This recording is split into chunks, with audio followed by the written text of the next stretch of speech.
to reason. Will you open your eyes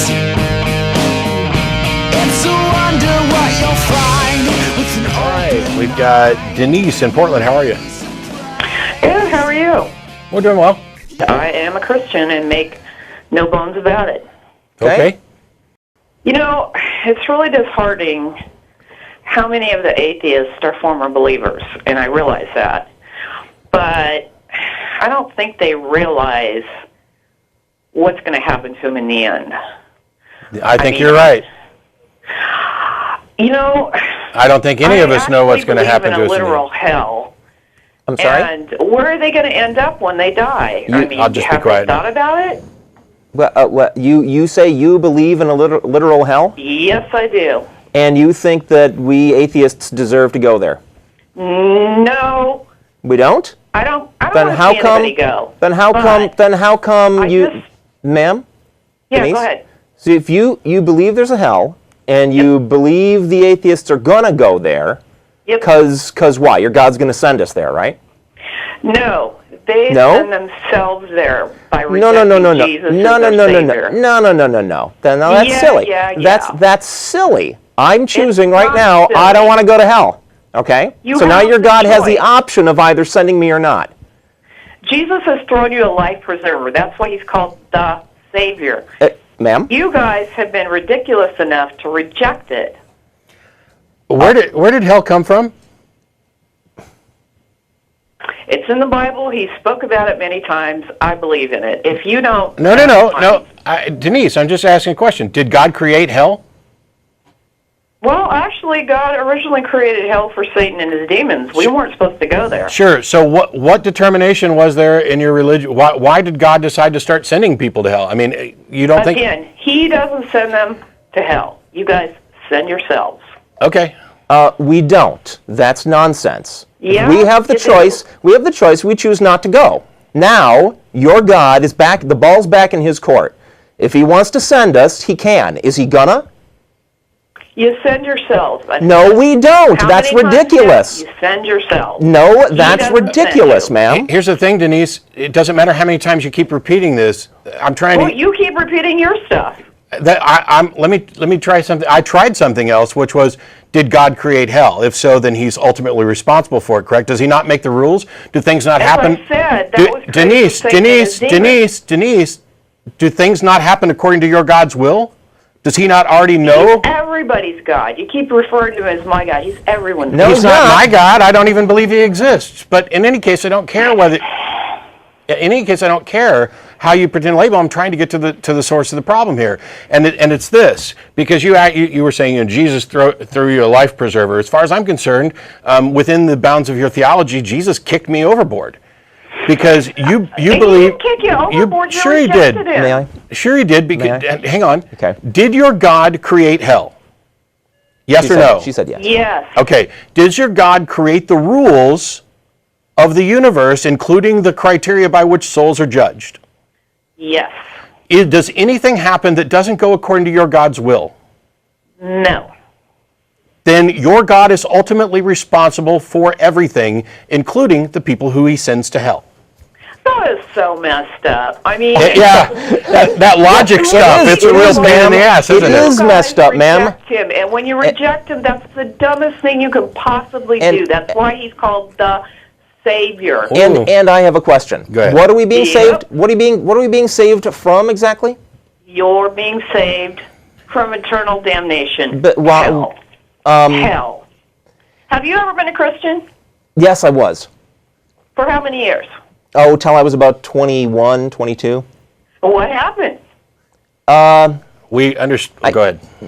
Yeah, I thought about whether there was any reason to believe any of that stuff, and it scared me, because I had been raised to believe in a kind and loving God, but to fear this kind and loving God. And so every time it occurred to me to question that my fear got in the way.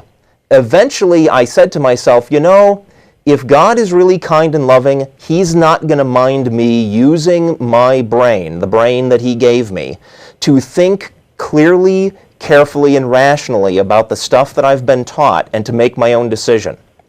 And the moment that I realized a kind and loving God was not to be feared when I'm considering, rethinking my beliefs, that gave me the freedom to think clearly about my beliefs. And within a minute, I realized this is all nonsense. I'm an atheist. And I'll actually go one step further here. And even if I were to concede your what I consider to be a ridiculous framing that God doesn't send people to hell, people to send themselves to hell. Even if I were to accept that, I won't even necessarily go to the mafia boss analogy that I think is completely valid.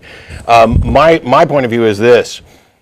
You have a being, according to your theology, that can possibly prevent people from having to suffer eternally.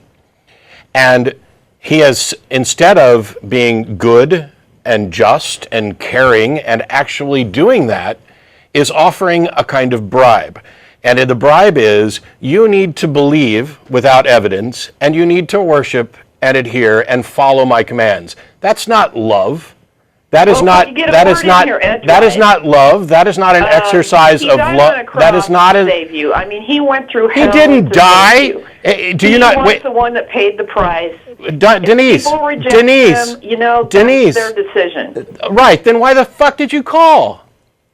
Excuse me? I just... You can't be a lot more civil to someone that calls in without using filthy language? Filthy language? Well, hang on. First of all, you called to tell us... This conversation is over. God bless you. I hope all of you see the light. He is the only way. Goodbye. Are you done? Oh. Yeah, she's hanging up now. I used a word that Denise hurt her feelings. Hey, it doesn't surprise me, and while we'll have to put a little disclaimer on this particular issue, it doesn't surprise me that somebody who is so muddled in their thinking and is so afraid of the irrational would give magic powers to words. Guess what? It's 4 letters, it's phonemes, they don't have any magical powers, it's a way of expressing an exclamation mark. You called. And then when things got too heated, you tried to do this, well, it's all up to you guys, and if you reject him, that's your responsibility, etc., which was your way of giving up. All you wanted to do was call in and state your opinion and move on. So when I ask, why the fuck did you call, I wasn't cursing you out. I was exclaiming that this is absurd for you to call in and do this.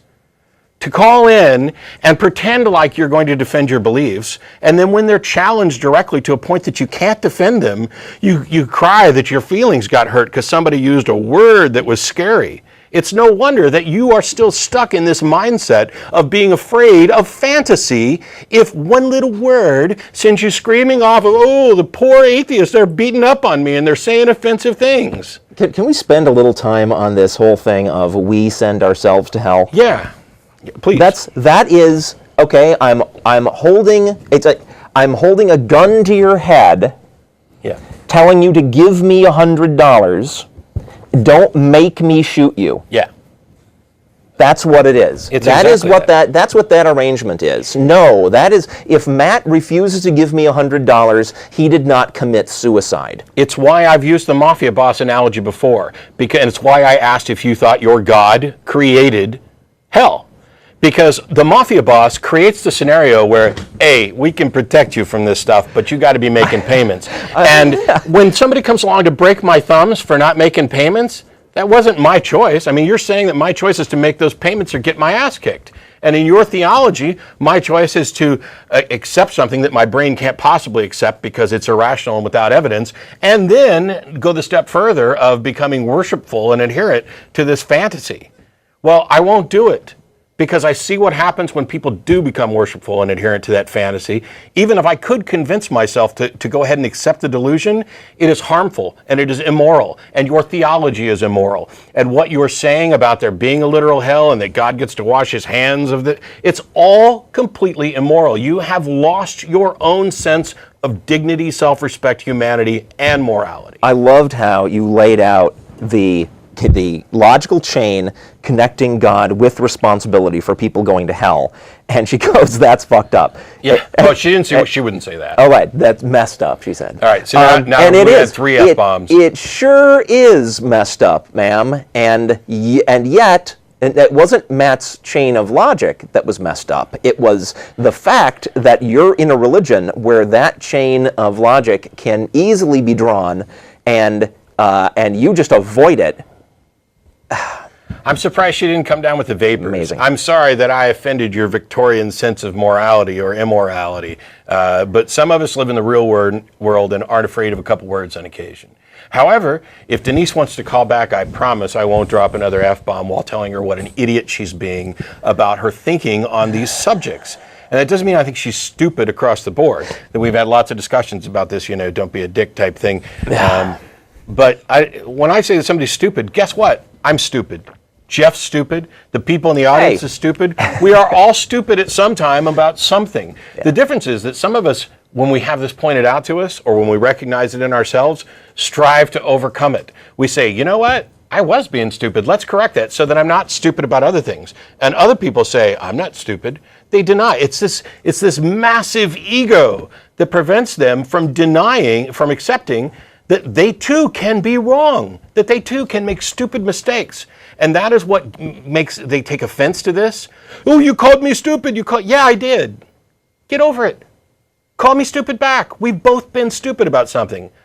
When you have that sort of reaction to somebody telling you that your beliefs on a certain subject are stupid, or that you're being an idiot about something in particular, first of all, they're most likely not summing up your entire character. They're most likely not saying you are a complete useless brain that can't do anything right. They are talking within the context of that subject. If your initial reaction is to simply take offense and shut down the conversation, that's ego. It's not logic. You didn't win. You don't have any high ground, intellectual, moral, or otherwise. It's ego. It is your own inner self saying, I couldn't possibly be wrong. How dare you challenge me? And it's no different than making up nonsense crap about somebody using the F word or whatever. It's a way of avoiding the actual discussion. It's a way of avoiding the intellectual honesty that goes where the logic leads, instead of saying, that's messed up once you've been proven wrong. It really is that simple. The content of this video is produced by the Atheist Community of Austin, a nonprofit educational organization promoting positive atheism and the separation of church and state. If you enjoyed this content and are willing and able to provide a donation, please visit the website below.